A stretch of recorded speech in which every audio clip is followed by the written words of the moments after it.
एका प्रयोगशील शेतकऱ्यांनी अतिवृष्टीच्या संकटावरती मात करत होणारं नुकसान टाळलंय। योग्य व्यवस्थापनाच्या जोरावरती या शेतकऱ्याला यंदाच्या मोसमात 5 लाखांचं आर्थिक उत्पन्न मिळणार आहे। कोण आहे हा शेतकरी, काय आहे याची कहाणी आपण पाहूयात।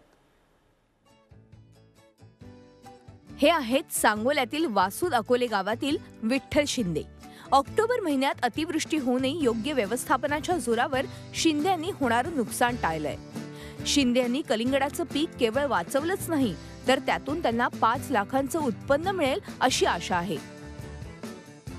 शिंदेंनी 3 एकरात कलिंगडाची लागवड केली, मात्र ऑक्टोबरमध्ये झालेल्या अतिवृष्टीनंतर त्यांच्या शेतात पाणी भरलं, त्यामुळे पीक धोक्यात आलं होतं। यातून खचून न जाता त्यांनी चारी करून शेतातील पाणी बाहेर काढलं। त्यानंतर भिजलेलं कलिंगडाचं क्षेत्र सुकवून कलिंगडाच्या वेलींना जैविक खतांची मात्रा दिली। आता तोडणीच्या हंगामात कलिंगडाला प्रति किलो 10 रुपये इतका भाव मिळतोय। येत्या काळात 2 एकर क्षेत्रातून 50 टन कलिंगड निघेल अशी आशा त्यांना आहे। 2 एकर प्लॉटला सेटिंग झालं। आज या ठिकाणी हार्वेस्टिंग होत आहे।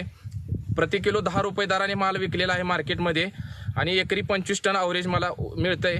त्यामुळे 2 एकरात मला 5 लाखाचा नफा राहतोय।